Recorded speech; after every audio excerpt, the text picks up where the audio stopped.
Okay, so Assalamu alaikum everyone, and welcome to another episode of Thoughts of Leaders, where we'll be having a short interview with Imam Chad. Imam Chad is one of the members of the Islamic Center of Maryland since 2019 and has been a part of several Islamic talks and sermons over a wide range of states. Now welcoming Imam Chad. So Assalamu alaikum. Alaikum salam wa rahmatullahi wa barakatuh. How are you? I'm good, how are you? Very good, alhamdulillah. Okay, so in this interview, I wanted to discuss a huge problem going on in the world today, which is the genocide of Muslims around the world.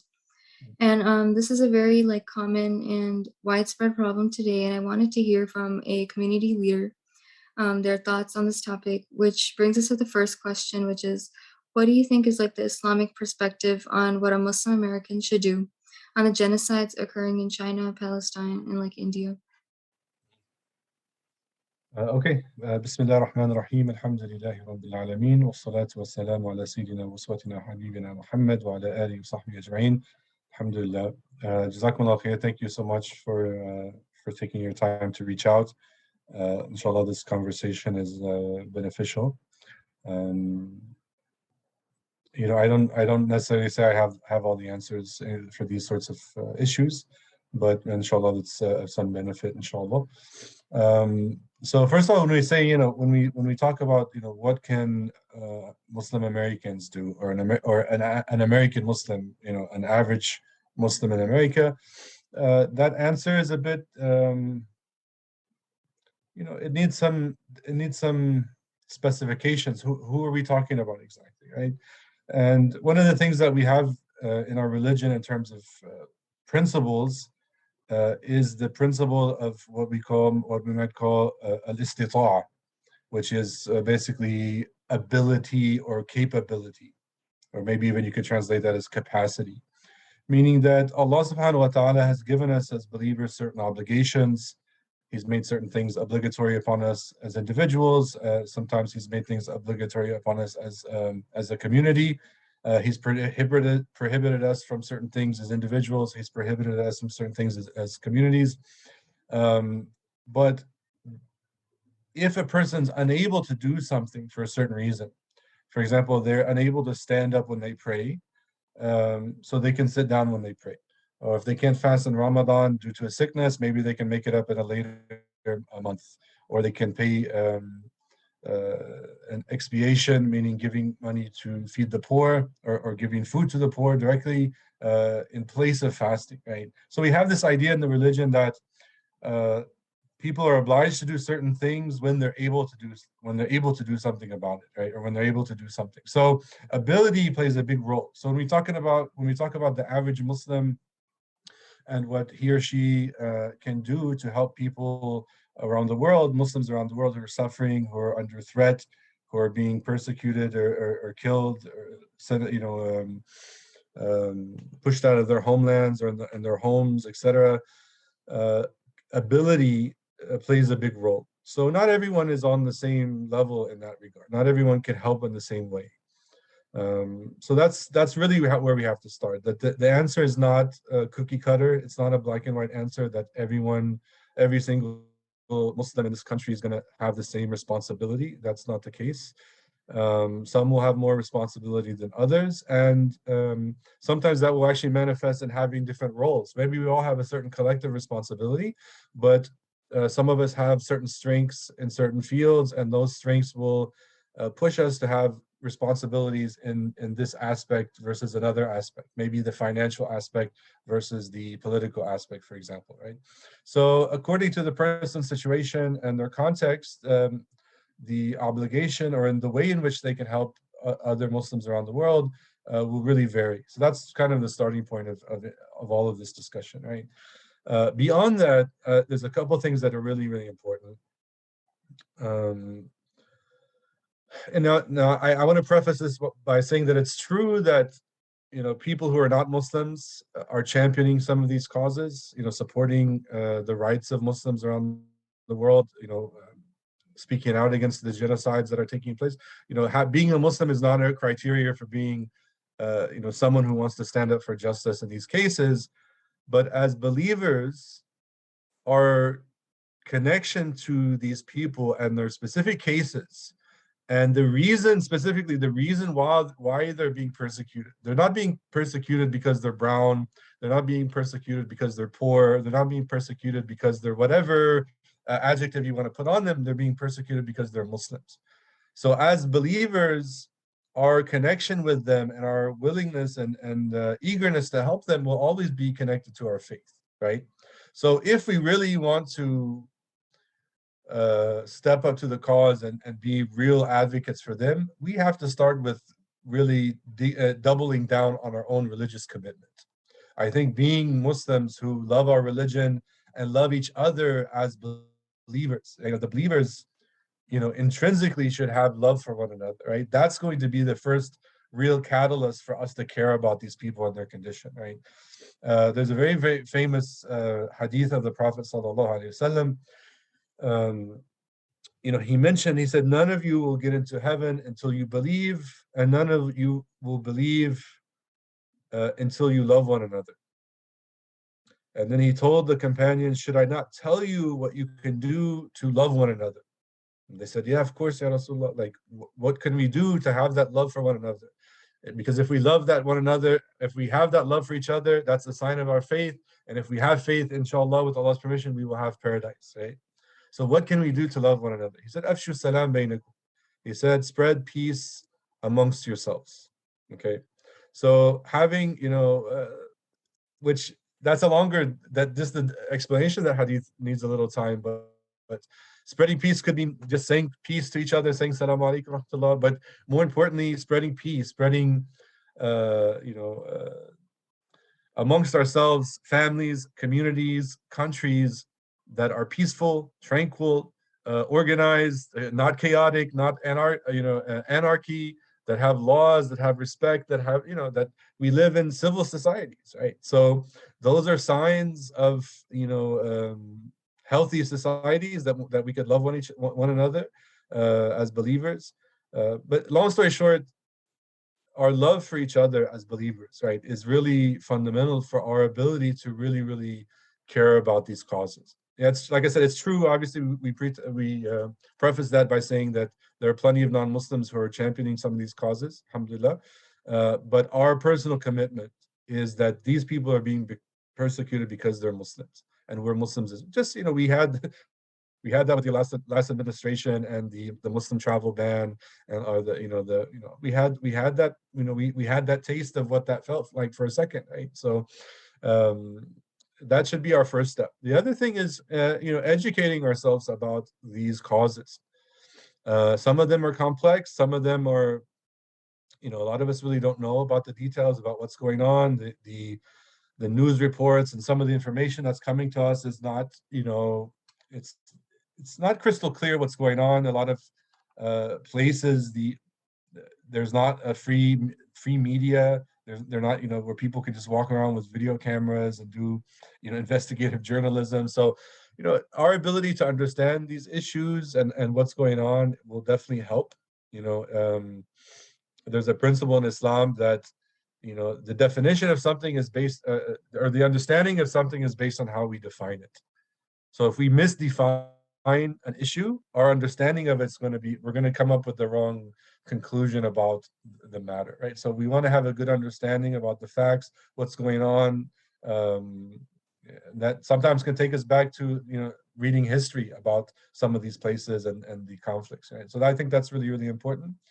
And the other thing is that on a personal level, I think each person, going back to the issue of capacity, we should look at our own capacities. If we list these 10 or 15 or 20 crises going on around the world, maybe we can't all help every single one as we would like. But maybe we can focus in on one, or we could look at our capacities and say, what can we do, whether it's from the financial side, whether it's from a political side, whether it's from an activism side. We look at our own capacities and try to dedicate some amount of time and resources to those causes. The last thing I would say, maybe to sum up, is that if our community here is disorganized, dysfunctional, our individual efforts are going to be very, very limited. when big problems arise, you need organized people, you need institutions. So that sometimes requires us to really work before anything else, work on ourselves, work on our own institutions, build up our resources, build up our ability to use those as instruments to help others around here and around the world, right? Alhamdulillah, we're not the same community we were 30 years ago. Alhamdulillah, we've developed and we've grown, but we still have a lot of work to do. But if we're weak as a community, there's how much activism can we really do for others around the world? So we see that in the Muslim community in France, in many places. They're having difficulties advocating just for themselves in their own country, right? So if that's their situation, how are they gonna? What can they do for others around the world if that's their own situation internally, right? So we have the same issues. We need to try to strengthen our own institutions here, and God willing, that will enable us to help others as well with that experience, with that organizational skills, with that unity that we have, God willing, and help us help others, inshallah. Yeah, I agree with what you're saying. That's true. And then we all have our own ways to help This out. Leads us to the next question, which is, what are the different roles in the community needed to advocate for human rights for our brothers and sisters? So that goes back to the first issue, alhamdulillah. People have different skills. Some people, they're a people person. They know how to talk. They know how to stand up in front of a crowd, and they call it the gift of gab. As the ability, to be well spoken and advocate. And we have those people. Sometimes they're just a few individuals, but they can play a role in being the public face of advocacy. We have certain leaders in our country. As a good example, Sheikh Omar Suleiman, who's both a religious leader but also mashallah, may Allah bless him and accept his efforts and preserve him. We see he's also well spoken and able to connect with people in a way that a lot of us maybe can't. You or I, we might not be able to do the kind of work that he's doing, right? So alhamdulillah, we have those people who can be the outspoken advocates. We have the people behind the scenes who are making the phone calls and meeting with political figures and nonprofit organizations and human rights organizations and doing kind of some of the legwork behind the scenes. We have people who are busy with their own lives and their own families, but they can support financially, right?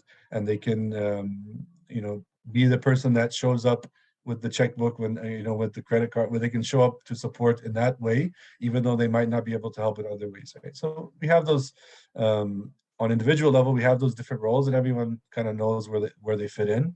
And if you don't know where you fit in, if I'm talking about these roles and you're like, well, I'm none of those people, maybe that just means you need to, again, sit with yourself and make that personal dedication that you want to help out in some way, and then think about really how can you help out, And sometimes we don't know. Sometimes we don't have any experience with anything, and we need someone to help us. And so we reach out to an organization like CARE or some human rights organizations, and tell them, hey, I'd love to help with this cause, but I really don't know how I can help. Is there someone I can talk to who can,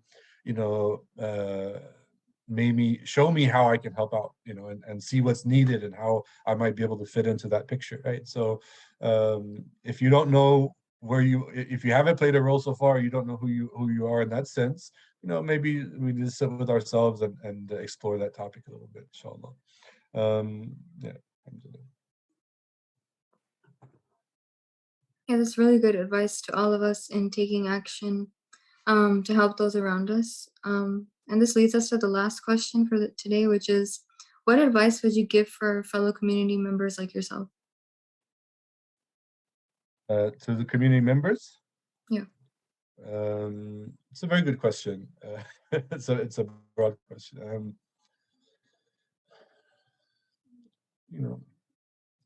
I don't know if, like I said, I don't know if I have all the answers, but I would say, these issues are generational. Many of these issues will be generational. They're not gonna. I don't see any of these issues being quick fixes. Something that we have a couple rallies, make some phone calls, and then everything stops, right? I don't, I think these are long-term generational issues. Unfortunately, may Allah can prove me wrong for sure, but these are long-term issues that we need to have a uh, deep commitment to, and be willing to play the long game. They call it, it's not a sprint, it's a marathon, right? And it can be very grinding and very grueling, and along the way we can actually, the situation gets worse, and we can get discouraged and feel that we're not making any progress. But Allah knows, that that's not always the case. Sometimes um, they say sometimes that the before the light comes, it's the darkest. It's the darkest. Darkness is at its most right before the light comes. So sometimes we have to be patient with the process, and at the end of the day, know that Allah's there's only so much that Allah's going to ask us about. He'll ask us about how much we cared, how much we made dua for, how much, again, in our capacity we were able to help, and then how much we actually wanted to help. Uh, I don't know. I can say Allah's going to ask us, why didn't you free this group or this group? Allah knows if that was in our capacity to begin with, but we have to be willing to put in the effort, right? And again, the Muslim community in America is still in an interesting phase in terms of our own development, and developing institutions, building mosques, building Islamic centers, building Islamic schools, building, even now we're starting to build universities and seminaries where Muslims can learn religion and learn other sciences. And we're still, in a very early stage of our community building. Um, and again, with that, we have certain limitations. There's only so much we can do. But if we completely ignore these causes and only, just isolate ourselves, and we don't care, we're going to sacrifice all the Muslims in the world, political, economic, social situations, human rights situations, just for the sake of our own well-being in the near future. I don't think that's healthy either, right? We have to be balanced in how we deal with these issues. So, we need to be patient, and we need to be realistic, but also optimistic. Allah's in control. At the end of the day, Allah's always in control, right? However chaotic the world appears, and however much injustice we see around the world, Allah's in control. That reality never changes, alhamdulillah. So, like I said, I don't know if I have a perfect answer to that questions, but may Allah accept. Yeah, that's good advice for all of us to use in our lives and apply. And this brings us to the end of our interview. And I really appreciate your support and time. So thank you for joining us and giving your thoughts and personal viewpoint on this particular topic. So again, thank you for joining. Barakallahu feekum. Thank you so much. Thank you.